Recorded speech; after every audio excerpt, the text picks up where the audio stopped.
Bom, agora sim, vamos para a mensagem de hoje. Qual que é o tema da mensagem de hoje?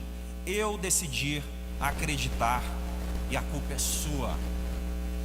Nós estaremos então refletindo hoje em algumas coisas que devemos tomar a decisão e a importância que nós temos para outras pessoas e consequentemente de outras pessoas para conosco.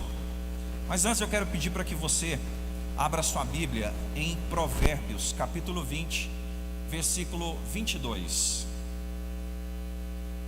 Provérbios, capítulo 20, versículo 22.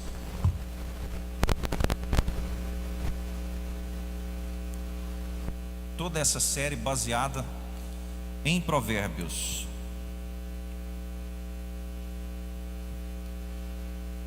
Todos acharam? Diz o texto: não diga, vou me vingar do mal. Espere no Senhor e Ele o livrará. Somente esse versículo. Eu quero convidar você nesse momento a curvar a sua cabeça. Feche os seus olhos. Vamos pedir sabedoria e entendimento a Deus. Pai amado, nós estamos nesta manhã, ó Deus, pedindo para que o Senhor fale aos nossos corações. Que o Senhor esteja, ó Deus, com teu Espírito, colocando em nossa mente a necessidade que temos de tomar decisões, a necessidade de esperarmos no Senhor todas e colocar todas as nossas expectativas em Ti. Ó Pai, que o Senhor fale aos corações, fale a todos aqui para que possamos colocar em prática, porque a Tua palavra não é a palavra do Teu servo. Que o Senhor esteja aqui conosco, sondando os nossos corações e nos animando em nome de Jesus. Amém e amém. Eu quero começar fazendo algumas perguntas para que a gente possa refletir. Como que a gente reage quando acontece o mal com a gente? Como que a gente reage quando alguém faz esse mal contra a gente? Como que a gente reage quando os planos que nós fizemos não dão certo? Como que nós reagimos quando nós em oração estamos suplicando algo para Deus e essa oração não é atendida? Como que a gente reage? Às vezes as pessoas, elas têm um desespero tão grande. Às vezes quando está passando por uma situação complicada, rompimentos de relacionamento, dores, toda sorte de sofrimento, elas deixam de acreditar em si mesmas. Elas deixam de acreditar na vida. E elas deixam, pior ainda, deixar de acreditar em Deus. Mas nós hoje estamos aqui para entendermos que se estamos aqui escutando a palavra de Deus, a gente está para aprender a sermos acolhedores, a sermos diligentes, tomarmos a iniciativa de ajudar o próximo. Nós estamos aqui para receber, mas estamos também aprendendo para doar. Então todo mal acontece com todos nós.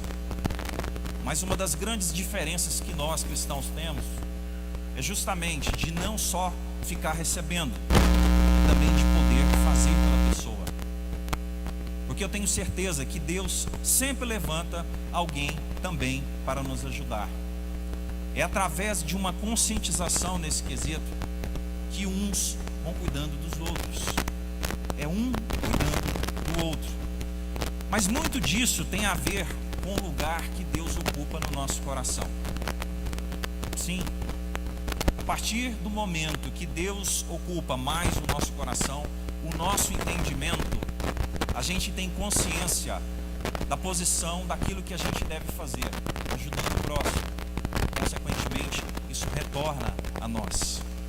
O lugar que a gente coloca Deus em nossas vidas mede o nosso índice de maturidade.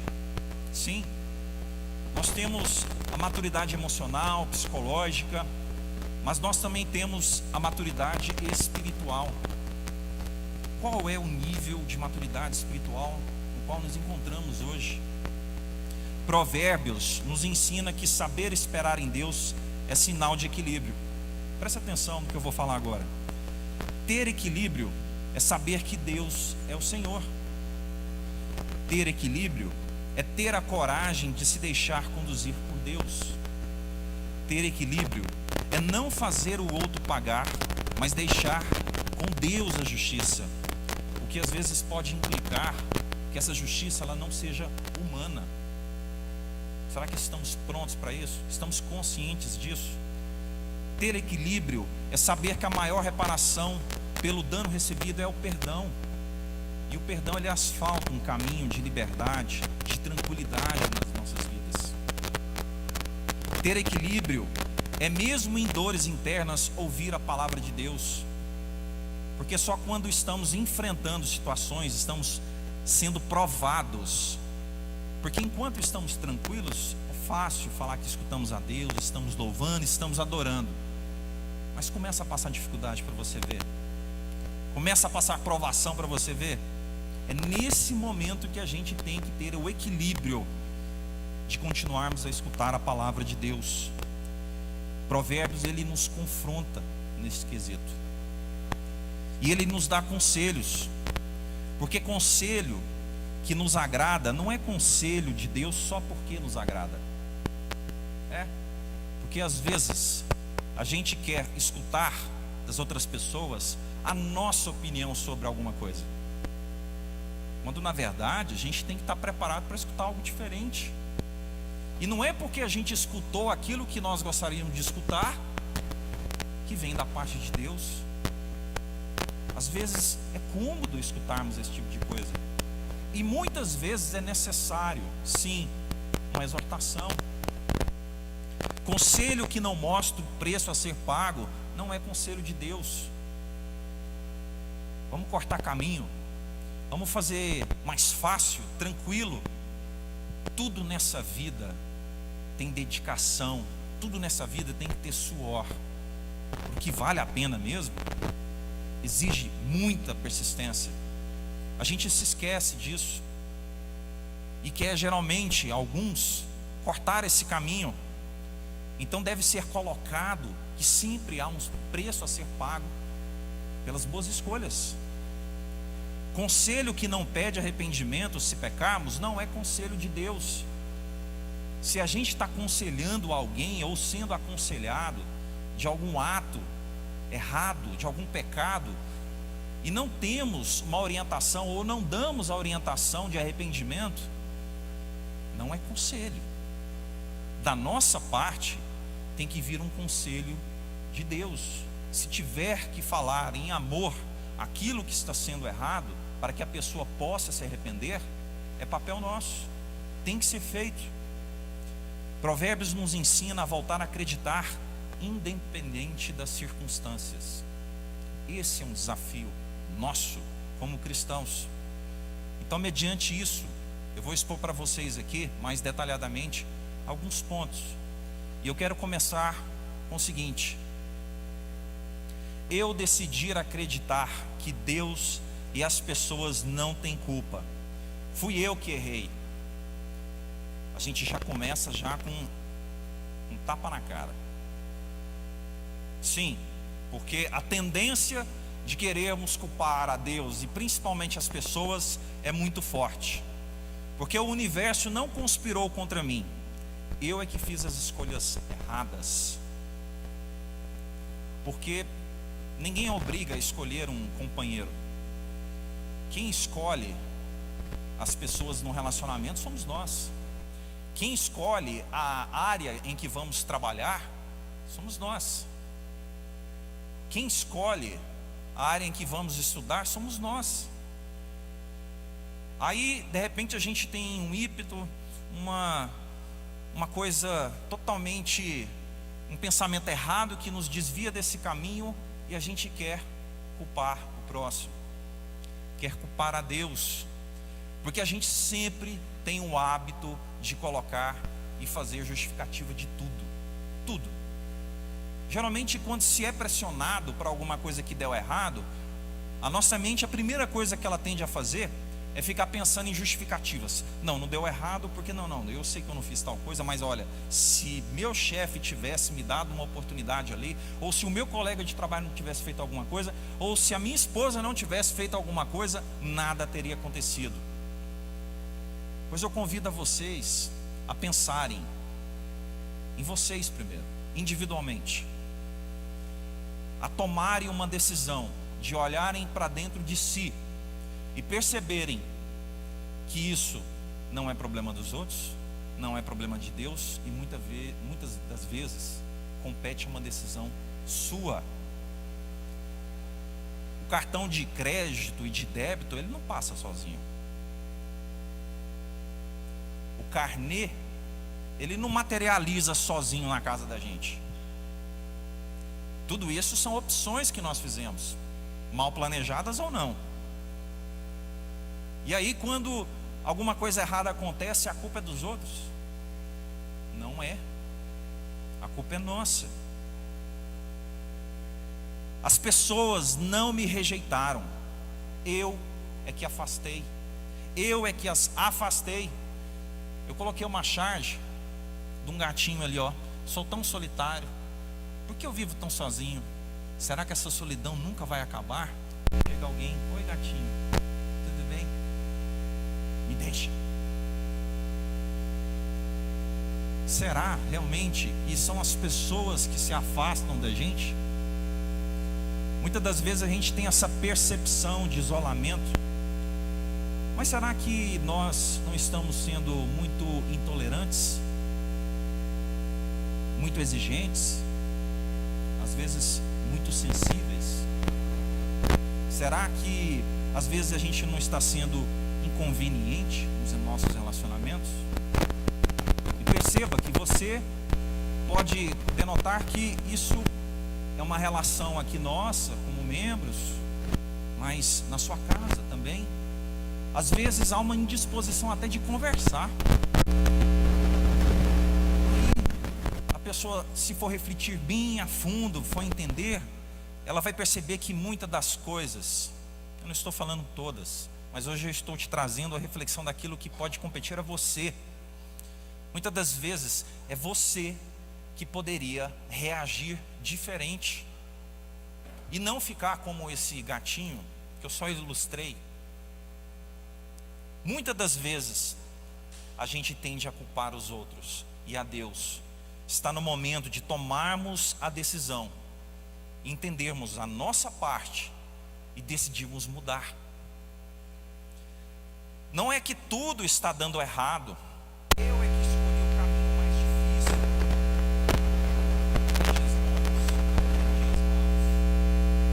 As decisões são nossas. A soberania de Deus, ela sempre é presente na nossa vida. Deus é onisciente, onipresente, Ele sabe exatamente o que vai acontecer conosco, Ele sabe do dia de amanhã, tudo. Mas Ele também nos deu o livre-arbítrio para nós, seres humanos, entender essa dicotomia, né? Essa coisa paralela, como que Deus é soberano e como que Deus me dá o livre-arbítrio, pois isso está aquém do nosso entendimento. O que eu quero te dizer é que sim, na palavra de Deus existe fundamento para falar que temos também o livre-arbítrio. Portanto, somos responsáveis também por nossas decisões. Deus não quer que a gente seja uma marionete dele. Deus quer que a gente o adore espontaneamente. Por isso Ele nos deu o livre-arbítrio.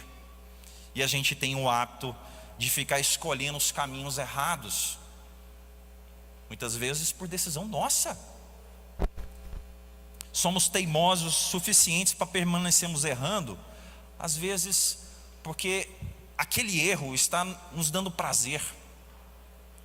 Pecado, em sua maioria, dá prazer. Dá prazer. Mas quer dizer que, tendo prazer, eu tenho que continuar fazendo?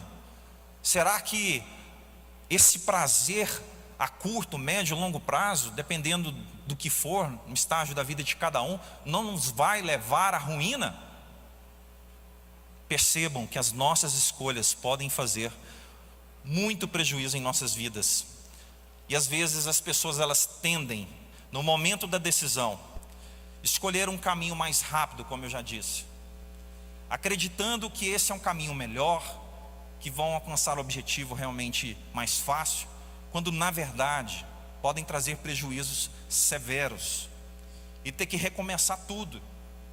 Então aquilo que era considerado um caminho mais fácil passou a ser, na verdade, um caminho difícil.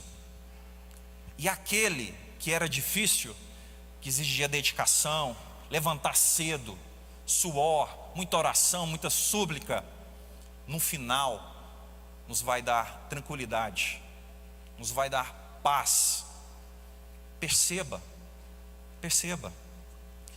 Deus não me abandonou, eu é que me desviei dos seus caminhos. Quando eu estava estudando essa palavra aqui, eu me lembrei de Apocalipse 3:20, que Jesus fala assim, não vai estar no telão não, eis que estou à porta e bato, se alguém ouvir a minha voz e abrir a porta, entrarei em sua casa e iniciarei para ele comigo. O pastor Marco Aurélio ensinou que essa passagem aqui não é para os crentes, é para os crentes. Então as escolhas de andarmos com Deus são de responsabilidade nossa. Deus está sempre de braços abertos, Ele é o amor, Ele é a bondade, Ele é a essência disso tudo. Mas a gente insiste e resolvemos trocar tudo isso por uma noitada. Nós resolvemos, insistimos trocar tudo isso por isso é mais comum do que se pensa, muito comum. Nós cedemos ao nosso comodismo, porque às vezes é muito mais fácil ficar debaixo de uma cobertinha, no tempo chuvoso, na rua, na fazenda, numa casinha de sapê. Muito bom. Mas a gente precisa de esforço para continuar andando em tudo na vida. Para escutarmos a palavra de Deus, a gente tem que levantar, a gente tem que se arrumar. E a gente tem que decidir, eu vou escutar a palavra de Deus, porque eu preciso manter ou aumentar a minha fé. E a gente escolhe caminhos alternativos. Olha só o que falou Salomão. Provérbios capítulo 19, versículos 2 e 3. Não é bom agir sem pensar. Quem se precipita acaba pecando. A tolice de uma pessoa perverte o seu caminho, mas é contra o Senhor que o seu coração se irrita. A pessoa faz a bobeira e quer jogar o problema na conta do Senhor.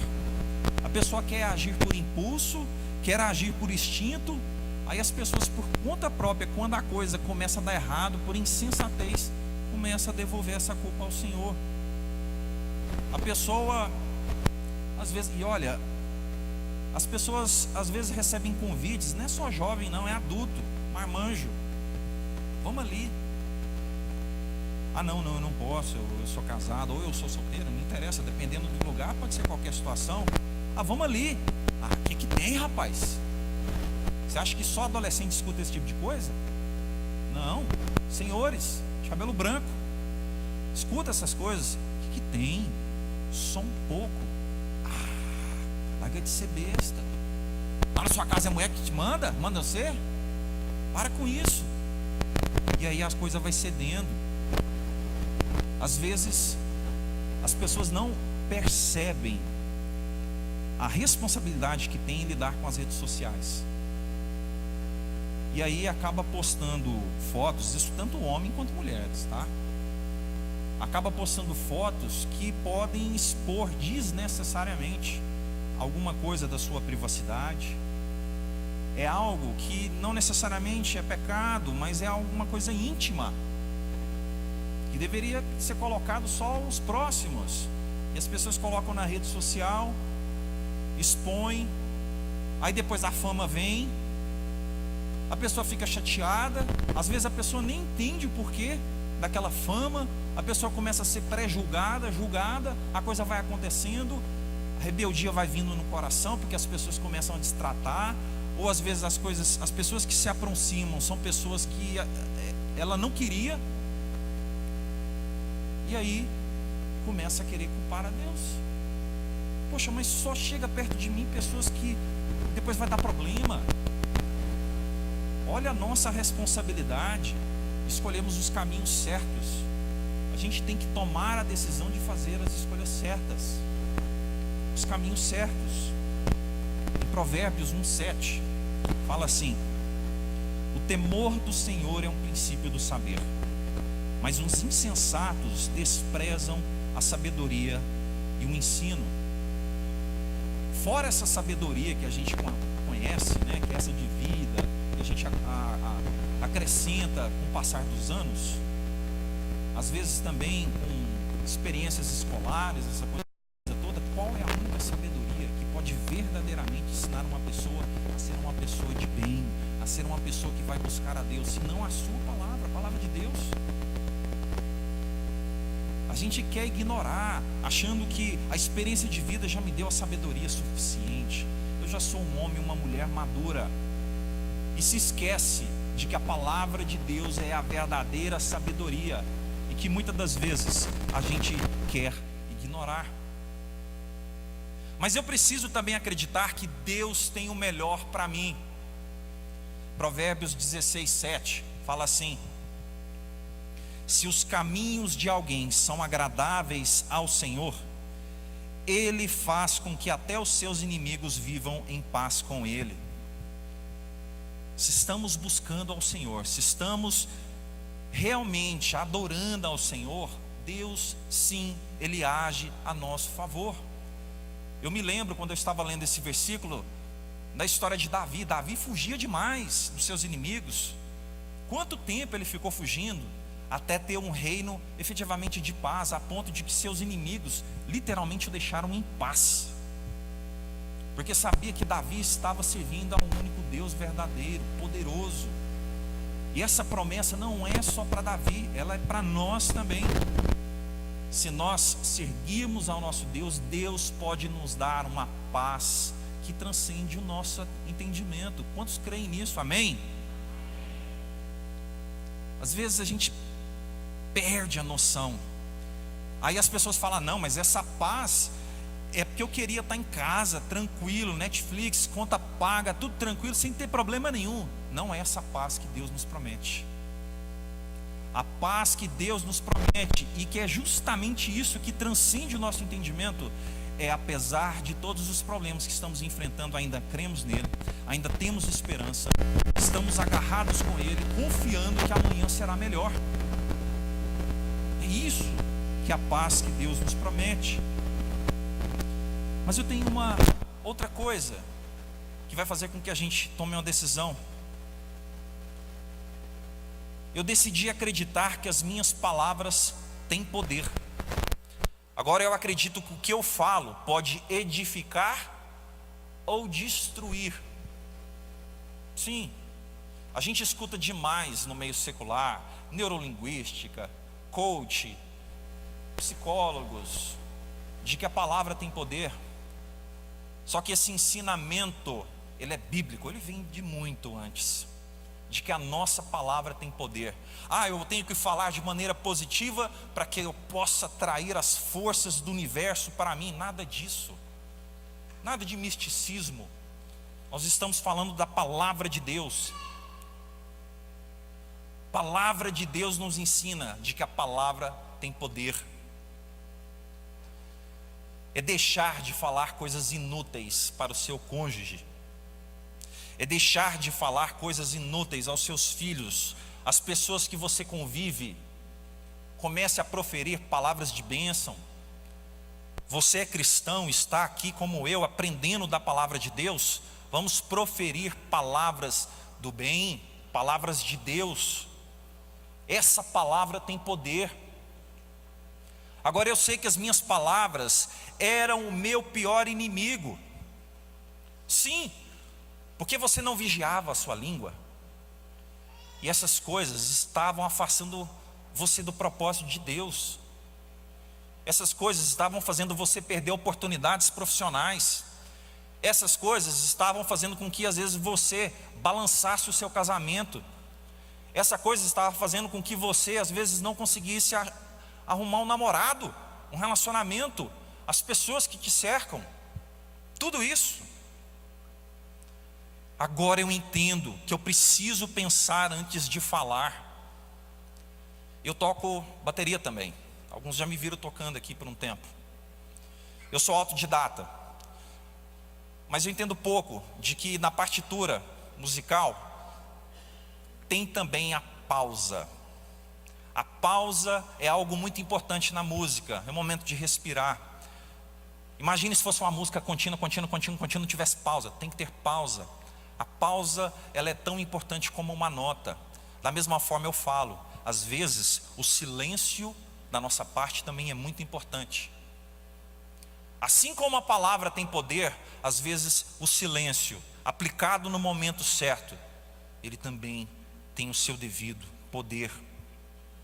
Agora eu percebi que eu só enxergava a dor que estava em minha alma, porque agora que você tomou essa decisão de acreditar que suas palavras têm poder, você começa a refletir e a entender e a discernir através do Espírito Santo de que às vezes você estava muito frustrado, uma raiva incontrolável, algo que realmente colocava você fora de si, e que às vezes as pessoas então, tentando se relacionar com você, você simplesmente vomitava.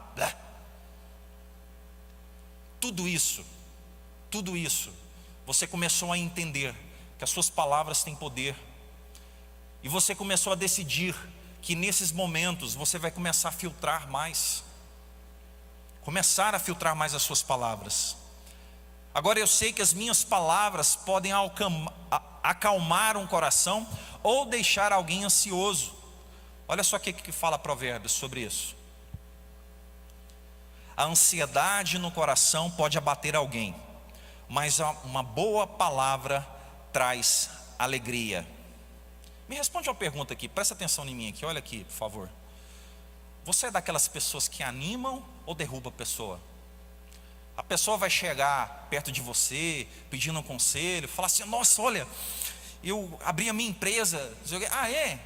Nossa, você vai ficar com a dívida, hein? Você só vai conseguir pagar essa dívida segundo o Sebrae depois de uns 2 anos e meio, mais ou menos. Boa sorte, meu irmão. É assim? A pessoa, um jovem, às vezes até um adulto que está tentando se recuperar de um período da vida, vai prestar um Enem, um concurso, e a pessoa chega para você e fala: ó, me abençoe, torça por mim, ore por mim, eu preciso disso para me abençoar. Você estudou? Porque você estudou, não adianta não. Não adianta. Será que você derruba ou levanta a pessoa? O que é que você faz? Mas agora eu sei que as minhas palavras, em muitos momentos, só pioraram a situação. Em Provérbios 15:1 fala assim: a resposta branda desvia o furor, mas a palavra dura suscita a ira. Meu irmão, presta atenção. Muitas coisas é a maneira que você fala, é o tom que você fala. Mas eu quero fazer um parênteses aqui bem grande aqui. Não adianta você falar assim com expressão de amor e querer matar a pessoa na unha, querer falar coisas que você pode acabar com a pessoa, mas você está num tom, ainda está sorrindo. Eu não estou falando disso. Eu estou falando de você pensar, eu estou falando de você colocar adequadamente as palavras. Ah, mas é muito difícil. Nossa, eu não dou conta. Meu irmão, nós estamos aqui para aprender. Nós estamos aqui para reforçar. Por que você acha que a gente vem toda quarta, todo domingo escutar a palavra de Deus? É para revisar, é para reforçar, é para aprender aquilo que a gente não tem, até a gente começar a se esforçar, a decidir e fazer com que o Espírito Santo, juntamente ao nosso esforço, permita com que a gente mude. Agora, eu acabei de lembrando de um exemplo aqui. Essa coisa de palavra branda, ela é assim. Eu não sou nenhum piloto de Fórmula 1 no dirigir no dia a dia. Eu sou um bom motorista. Mas que atira a primeira pedra quem nunca deu uma barbeiragem nessa Goiânia aqui. Deu uma barbeirada, uma coisinha, velho, vai falar, tem sim, né? Às vezes por distração, não viu, não olhou no retrovisor na hora, tal, não sei o quê. Eu tive essa experiência já. Não estava com as minhas filhas, não estava com a minha esposa, e aí simplesmente eu escutei um pé, seu pipi, pipi, não sei o que. Olhei para a pessoa, enxerguei aquele grande dedo. A pessoa apontando para mim, me xingando, olhando, babava assim, né? Bom, eu teria duas opções. Ou minhas filhas não estavam perto, eu não tinha que dar exemplo, eu não tinha que dar. Ou eu entrava na dele e começava, ficava assim também. Ou a segunda opção, que foi a que eu escolhi, eu baixei o vidro. Me desculpa. Eu fui fazendo assim, eu vi que ele leu meus lábios e pela minha expressão, me desculpa. A pessoa ficou assim, ó, atônita. Porque ela achou que provavelmente eu ia reagir.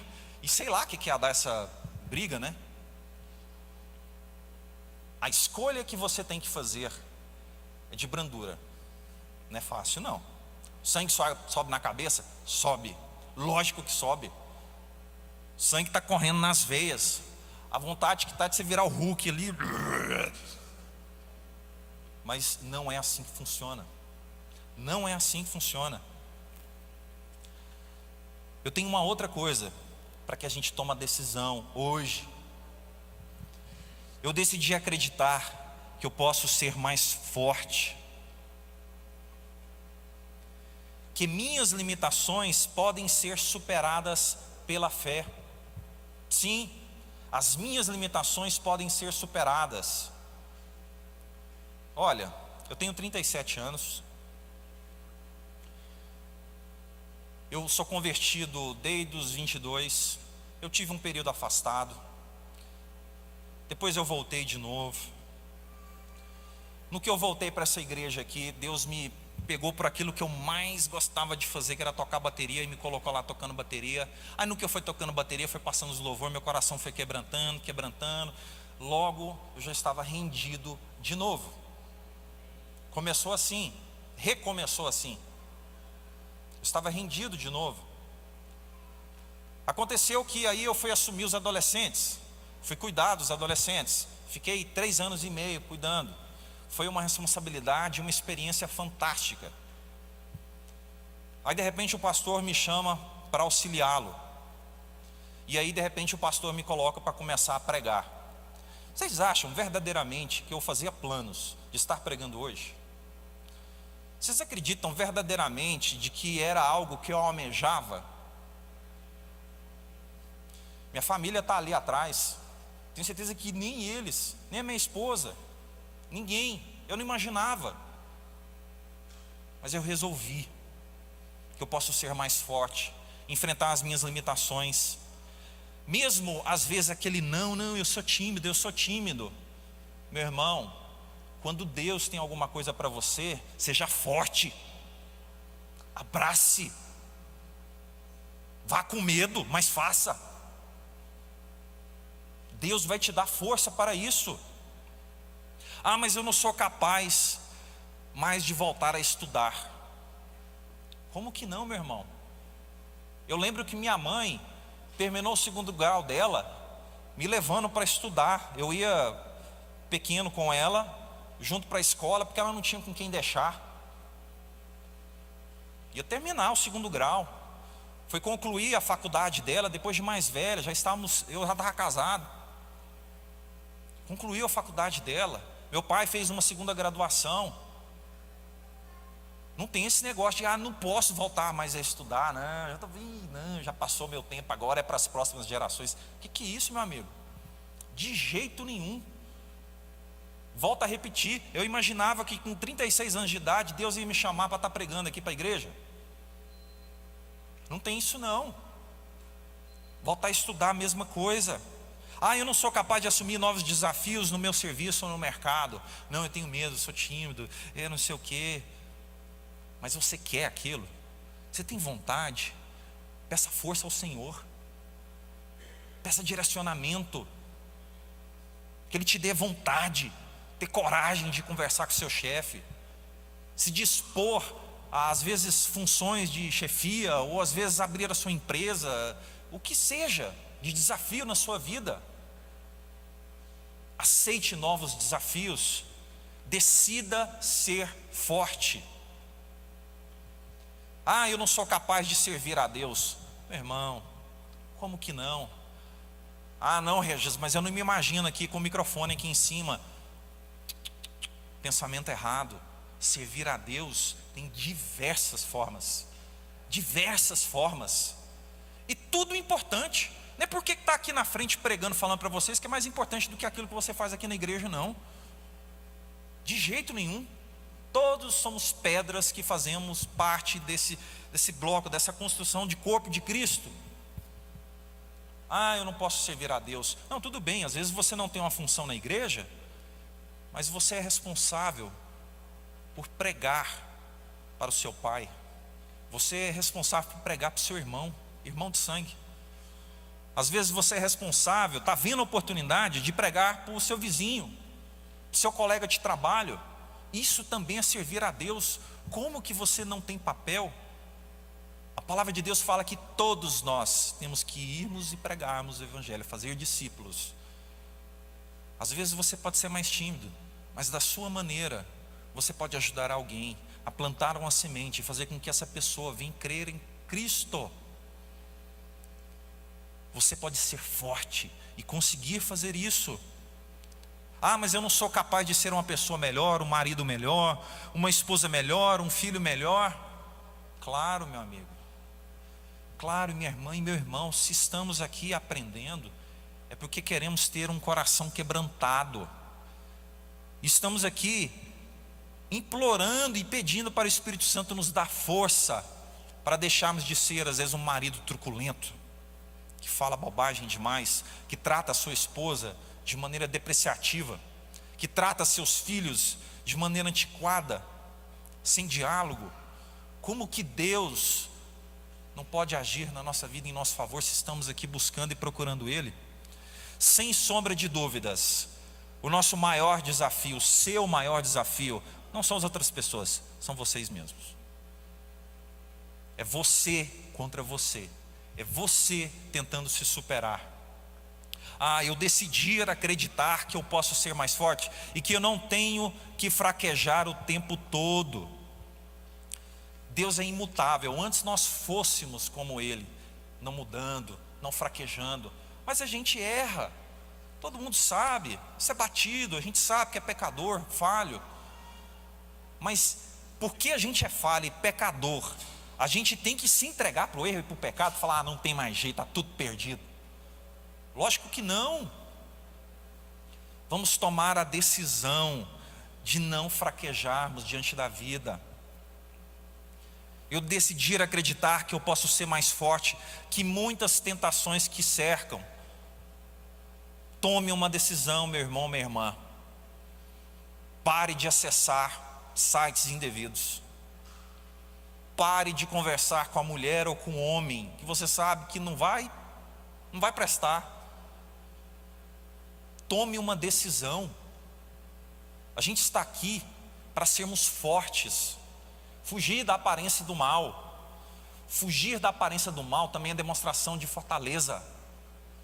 Você tomou a decisão certa daquilo que você quer. Seja forte. Fuja da aparência do mal. Eu decidi acreditar que eu posso ser mais forte e que minha vida não precisa ser uma sucessão de derrotas. Você está aqui para persistir. Você está persistindo, você está vindo aqui. Você crê. Se você está esmurecido hoje, persista no Senhor. Uma das coisas que mais se fala no Novo Testamento é de que nós cristãos temos que ser perseverantes. Deus espera de nós que sejamos perseverantes. Persista. Ele já sabia que nós iríamos enfrentar essas dificuldades, mas Ele espera esse retorno nosso. Persevere. Não se entregue para as derrotas. Se ergue no Senhor. Quarta-feira que vem nós vamos celebrando a recuperação. Mais um dia abençoado. de culto, que pode nos reerguer, recuperar. Busca o Senhor. Eu decidi acreditar que eu posso ser mais forte e que eu preciso reagir diante das dificuldades. Presta atenção aqui em mim, por gentileza. Olha o telão agora.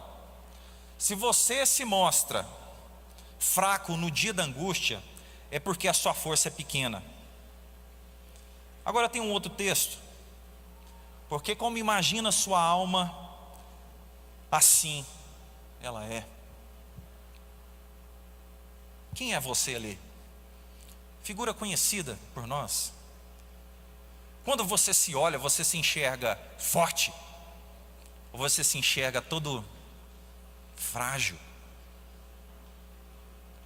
Ou você aparenta aquela fortaleza e se olha no espelho e se acha frágil? Quem é você nesse momento? Igreja, preste atenção, meu irmão, minha irmã. Seja forte em nome de Jesus, amém? Seja forte. Deus quer que a gente seja uma fortaleza, não de super-herói, de que não passa dificuldade, de que tudo é vitória, tudo vai dar certo. Não, mas tenha foco no Senhor, que Ele vai te dar a força necessária para enfrentar tudo que vier. Eu tenho uma outra coisa para falar para vocês. Eu decidi acreditar que os meus planos funcionam melhor na mão de Deus. Presta atenção no que eu vou falar. Que sem a direção de Deus, eu me perco. Que quando me deixei levar pelo meu coração, experimentei tristeza e decepção. Que minhas decisões são imperfeitas quando estou longe de Deus. Olha só o que Billy Graham falou. Creio que todos o conheçam. O maior evangelista de todos os tempos. Toda vez que um homem pensa em navegar para longe de Deus, o diabo tem sempre um barco pronto. Os nossos planos funcionam melhor nas mãos de Deus. Sabe por quê?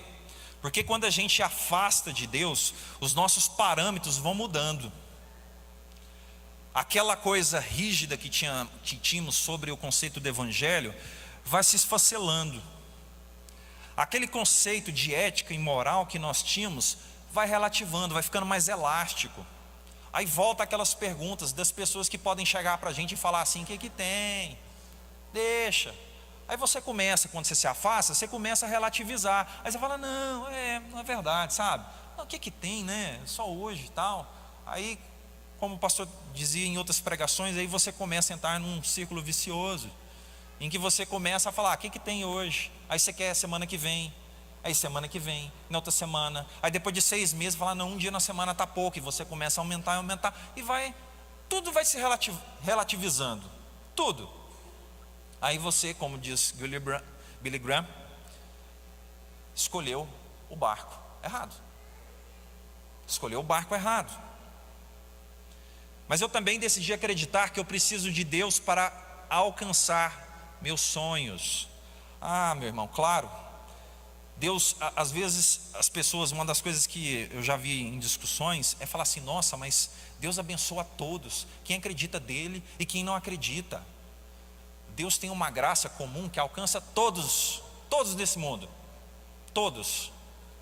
Mas olha, quando Deus abençoa os seus filhos, tem algo muito especial, porque nós temos a sensação de que estamos sendo cuidados, nós temos a certeza daquilo que nos espera, que é a eternidade, que é o maior prêmio de todos. Nós temos a tranquilidade de dormir, encostar a cabeça no travesseiro, diferentes de muitos aí que fazem as coisas a levar um ter. É diferente. Deus cuidando da gente é a certeza do nosso destino final. Porque Deus falou, né? A palavra inteira fala: a viagem, ela não ia ser fácil. Ele não prometeu isso: no mundo tereis aflições. Mas a chegada e o prêmio são recompensadores. Vale muito a pena enfrentar tudo isso. Eu decidi acreditar que só Deus conhece o fundo de cada situação e cada relacionamento em minha vida. Presta atenção lá no telão, por favor. Provérbios 21:2. Todo caminho de uma pessoa é reta aos seus próprios olhos, mas o Senhor sonda os corações. O Senhor sabe as intenções do nosso coração. O Senhor sabe de tudo isso. Mas muitos acabam aceitando pessoas que sabem que não dará certo nos relacionamentos. Isso pode acontecer. Às vezes a gente quer se enganar. Acha que, isso é aos solteiros que eu estou falando, a pessoa acredita que não, essa pessoa dá certo. As pessoas estão avisando: olha, não faça isso, não faça isso. Pessoas, pastores, tudo está acontecendo.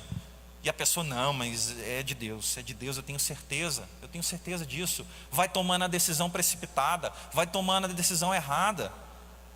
Aí a coisa vai caminhando para a ludibriação, a pessoa vai se enganando, chega uma hora, já sabe o resultado.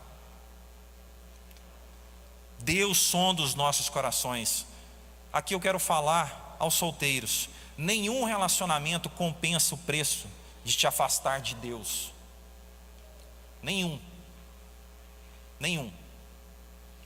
Nenhuma amizade, a todos agora, compensa o preço a ser pago de nos afastar de Deus. Nenhuma. Isso não quer dizer que você possa ter. Eu tenho amigos ateus, mas eu não convivo com eles, mas os trato bem. Quando encontro, converso tranquilamente sobre diversos outros assuntos. Mas eu vou caminhar com essa pessoa, eu sei o resultado final disso. Não compensa o preço de me afastar de Deus. Não compensa. Provérbios 3, 5, 6 fala assim: confie no Senhor de todo o seu coração e não se apoie no seu próprio entendimento. Reconheça o Senhor em todos os seus caminhos e Ele endireitará as suas veredas. Nossa, é um versículo tão lindo que a gente usa demais ele aqui, abertura de culto, no meio das pregações. Só que eu quero que vocês observem o seguinte: Deus nos chamou para sermos racionais, é claro. Paulo fala que nós temos que ter um culto racional, para que a gente possa entender, aprender. Mas eu quero destacar uma coisa: Deus nos chamou para o sobrenatural também. Nós estamos aqui não é só para aprender a palavra de Deus como algo histórico. Nós estamos aqui para aprender e receber mais do Espírito Santo. Amém, igreja? Amém. Nós estamos aqui para isso também. Uma outra grande diferença desse mundo é justamente isso: nós temos o mover do sobrenatural a nosso favor. Nós estamos aqui acreditando que Deus interferirá nas circunstâncias à nossa volta. A gente não crê de maneira cética. A gente sabe que mesmo que aquilo que seja impossível ao olho das pessoas, das circunstâncias, para Deus a gente sabe que é possível. E o nosso papel é continuar caminhando, crendo. Se Ele vai querer que sim ou que não, a decisão é de Deus, mas foi Deus que decidiu. Não é você achando que realmente não tem jeito mais. Ou uma pessoa que vai e te fala uma coisa negativa. Não. O nosso papel é estarmos aqui crendo também no sobrenatural, reconhecendo os caminhos do Senhor e sabendo que Ele vai endireitar, que Ele pode consertar aquilo que ainda está errado em nossas vidas. Essa é uma verdade. Eu tenho mais um outro ponto, já estou caminhando para o final. Eu decidi acreditar que ter humildade é melhor que ser orgulhoso. Presta atenção aqui um pouquinho no que eu vou falar. Eu decidi acreditar que eu preciso reconhecer os meus erros. Eu decidi acreditar que eu preciso ouvir mais as pessoas que me amam, mesmo que seja doído. Eu preciso. Eu decidi acreditar que nem sempre eu estava certo. Ah, gente, tem tanta gente orgulhosa que acha que está certo em tudo. Para, não existe isso. Eu decidi acreditar que muitas vezes eu mantive um posicionamento que prejudicou a todos. Isso tem demais. Cada vez que eu deixei de aprender por causa do orgulho, eu perdi. Aí vem Provérbios e fala assim, olha lá no telão: pobreza e vergonha sobrevêm ao que rejeita a instrução, mas o que aceita a repreensão será honrado. Você conhece alguma pessoa que às vezes ela é tão teimosa, tão orgulhosa, que ela prefere manter uma decisão, uma atitude só para não ter que dar o braço a torcer? E por isso às vezes acaba prejudicando o seu núcleo familiar, por isso às vezes acaba prejudicando o seu local de trabalho. A pessoa orgulhosa, arrogante, não se insurge aquilo que verdadeiramente tem que ser feito, ser humilde. Mas para nós fica a lição de que a gente não deve ser assim. É esperado de nós que nós não tenhamos essa postura de orgulho. Infelizmente, eu sei que vocês conhecem, assim como eu conheço, irmãos que professam a nossa fé, mas e que infelizmente tem essa postura ainda de um orgulho, uma soberba, uma coisa superior. Nada disso. O maior exemplo que nós temos como a ser seguido como Cristo, meu Deus, exemplo de humildade. Igreja, ser humilde não é servidão, não é você ser escravo das pessoas, é servir de maneira diligente. Você já tem que querer servir, porque se você converteu, se você aceitou a Cristo, você já tem que ter isso dentro do seu coração. É nato, é uma característica do cristão, querer servir, ser diligente, proativo, é nosso. Isso também é demonstrar humildade.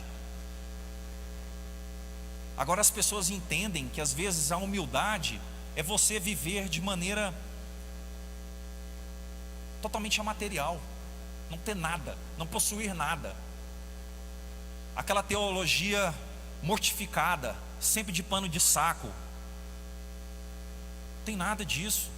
Nós devemos fazer isso de vez em quando, sim, mas para lutar contra a nossa natureza da vaidade, do orgulho. Mas o que nos impede de sermos pessoas humildes, em que Deus nos abençoa a termos uma casa boa, um carro bom? O que tem? Qual o problema? A palavra não nos proíbe a isso. O problema é que o Evangelho nos ensina de que para lidar com isso, a gente tem que se abnegar, aprender a doar, não permitir que essas coisas nos dominem. Quando a gente está falando de dízimos e ofertas aqui, toda quarta e todo domingo a gente pincela essa parte. Quando a palavra de Deus fala que difíceis serão os ricos que irão para o reino dos céus, justamente por a postura errada.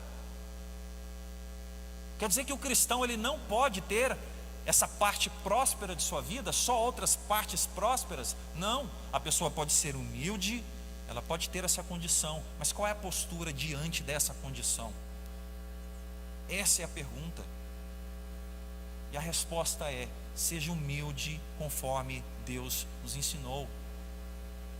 Se você é abençoado, eu falo isso muito quando estou fazendo a parte dos dízimos. Se Deus te abençoou, não é que Ele quer que você acumule, Ele quer que você ajude outros. E no nosso caso em especial, Ele quer que a gente promova, mantenha e faça expandir o reino de Deus. Tudo isso é ser humilde também. Humildade não é só coitadinho, não. Simplicidade no agir, simplicidade no falar. Tudo isso temos de aprender. Interessante que as pessoas às vezes ela tem um grande problema para defender o ponto de vista. Quando estão conversando, discutindo, elas agem com agressividade e não com humildade, com muito orgulho. Aí vem essa agressão verbal. É um slide muito conhecido também, mas é o que melhor representa. Aqui eu só achei a figura masculina falando com o feminino, mas também é o contrário, viu? Também é o contrário. qual é a nossa maneira de nos direcionarmos às pessoas? Será que a gente está igual aquele gatinho lá? Me deixa. O que foi? Não, hoje eu estou de TPM. Chega perto, não. Ou não, hoje eu tive um dia difícil no serviço. Olha a agressividade ao qual nós nos reportamos. Nós temos que decidir acreditar, que sermos humildes. O problema, sabe o que é? É que a nossa maior dificuldade está em lidar com os da nossa casa. Porque como estamos aqui socialmente, nós estamos vivendo socialmente, estamos tendo um comportamento social. Mas o negócio pega para valer é quando nós estamos na nossa intimidade. Quando está lá, marido, mulher, pai, mãe, filho. E aí? Será que você pode pensar de maneira agressiva? Na sua casa. Decida ser humilde. Provérbios fala assim, já estou caminhando para o final. A boca do justo é manancial de vida, mas na boca dos ímpios mora a violência. O que você anda proferindo? O que você anda falando? Lá na sua casa, quando ninguém está vendo, quando nós não estamos aqui dando a paz do Senhor, graça e paz, o que você anda fazendo lá na sua casa? Já virou um hábito? Uma agressividade? É o momento de decidirmos a mudar, a sermos humildes. E por último, eu decidir acreditar que eu posso ser uma pessoa com quem Deus pode contar. Preste atenção, eu estou encerrando. Eu posso viver uma nova vida, e a culpa é sua. Eu posso testemunhar minha vitória, e a culpa é sua. Eu posso crer que Deus é real, e a culpa é sua. Eu posso ter uma fé firme e produtiva, e a culpa é sua. Aqui eu volto àquilo que nos é ensinado nesta mensagem, de que somos sim responsáveis a estar ajudando o próximo, mesmo enfrentando situações. Nós devemos sim ter a responsabilidade de sermos referências de fé, de equilíbrio, de bondade. Sim, nós somos influência. Lembra daquela parte que eu falei, que nós somos responsáveis em levar o Evangelho de alguma maneira, que nós somos responsáveis em ter a obra de Cristo na prática de alguma maneira? Pois é, às vezes a sua postura, ela já é suficiente para a pessoa enxergar Cristo em você e de já plantar uma semente no coração dela. Olha só a responsabilidade. Eu decidi que eu posso ser uma pessoa com quem Deus pode contar, porque eu serei um exemplo para a pessoa que está precisando desse exemplo. Eu serei uma pessoa que no momento em que ela precisar de um referencial, eu serei um referencial falho, cheio de problemas, mas com muitos pontos que já estão evoluídos, com muitos pontos que o Espírito Santo já trabalhou. A sua caminhada espiritual estará à frente. Por isso você consegue ser exemplo na vida das pessoas. Não diga, vou me vingar do mal. Espere no Senhor e Ele o livrará. Seja exemplo. Espere no Senhor. Espere. Tenha confiança de que Ele irá agir. Tenha equilíbrio de que Ele irá agir. Para recapitular, resumindo aquilo que nós falamos, decida olhar para si mesmo, para os seus erros. Estou recapitulando. Decida acreditar que a sua palavra tem poder. Sim, ela tem poder. Decida acreditar que seus planos nas mãos de Deus funcionam melhor. Para de tentar fazer com as forças do próprio braço, só porque eu planejei, eu fiz tudo certinho, eu estudei. Tenha Deus nos seus planos. Decida por buscar humildade. Se você hoje está deixando a desejar nesse quesito, busque humildade no maior referencial que nós temos, que é o nosso Senhor. E por fim, decida ser uma pessoa com quem Deus pode contar. Esteja disposto e disposta, meu irmão e minha irmã. Esteja disposto e disposta. Tome decisões que aumentem a sua autoconfiança, sabendo que Deus está aqui para ajudar em todas elas. Todas elas. Mas agora, neste momento, eu quero convidar a todos a celebrar a ceia. Na igreja, todo primeiro domingo do mês, nós temos o hábito de celebrarmos a ceia do nosso Senhor. Poderia ser todos os dias, poderia ser todos os cultos. Não há nada que estabeleça a periodicidade neste sentido. Mas uma coisa que ficou decidida é que todo primeiro domingo, então, estaremos celebrando a ceia do nosso Senhor aqui. Eu quero convidar todos os irmãos que estão escalados a virem aqui à frente, já se posicionarem, para nós darmos início nesse momento que é um momento de reflexão. Sim, esse é um momento em que, mesmo na dificuldade de tomarmos uma decisão, mesmo nos momentos em que a gente fala assim, eu não dou conta disso, nós estamos aqui lembrando de quem pode nos ajudar e nos promete falar, você vai conseguir. Isso aqui é muito mais do que uma palavra lançada ao vento, motivacional. Não, nós estamos falando da palavra de Deus, ajuda do alto. Não é autoajuda. Nós sabemos que Deus pode intervir a nosso favor. Eu gostaria de convidar a todos, nesse momento, a abrirem suas Bíblias em Lucas, capítulo 11, a partir do versículo... Perdão, meus irmãos, só um instante. É Lucas 14, 16, 24.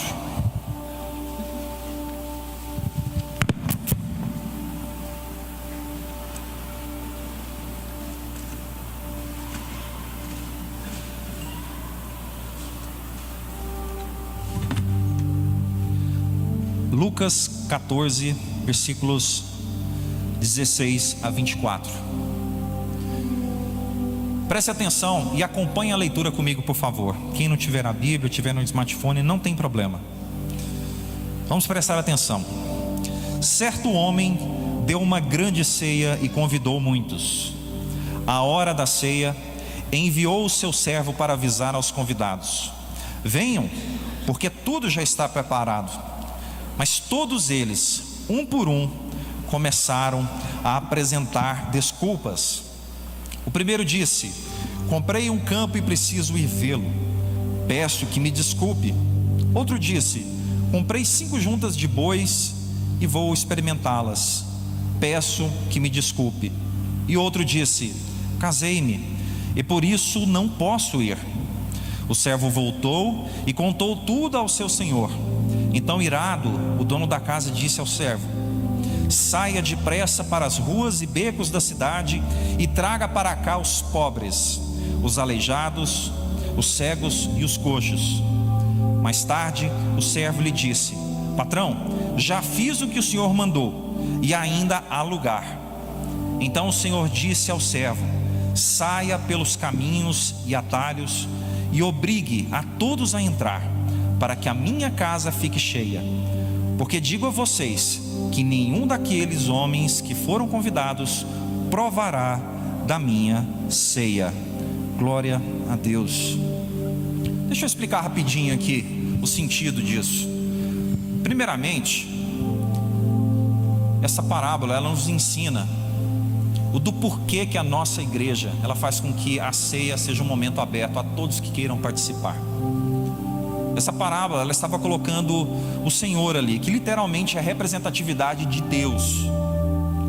A representatividade de Deus querendo chamar para que as pessoas participem da ceia, daquilo que Ele preparou desde o início do mundo.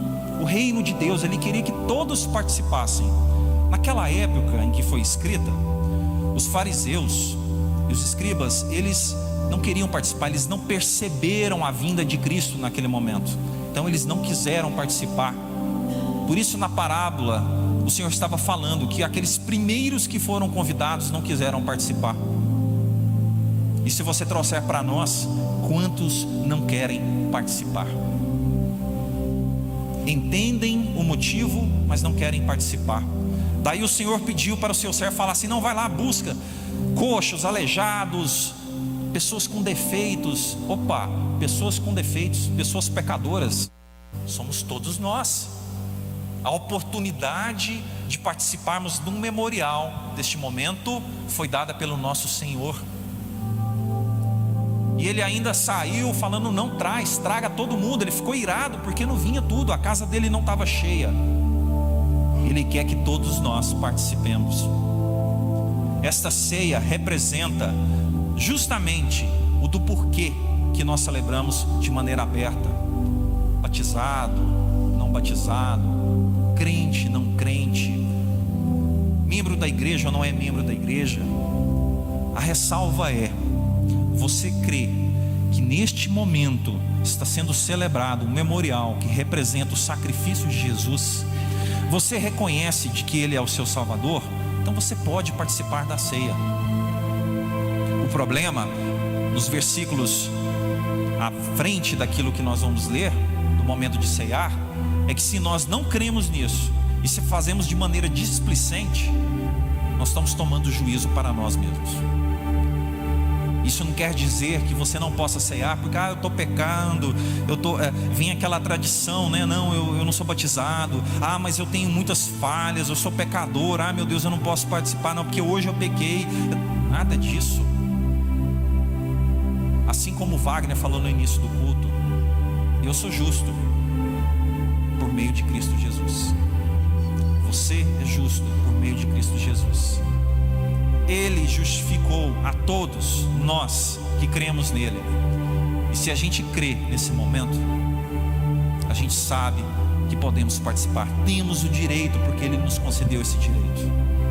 Eu quero convidar todos os irmãos a ficarem em pé para orarmos e consagrarmos esse momento da ceia.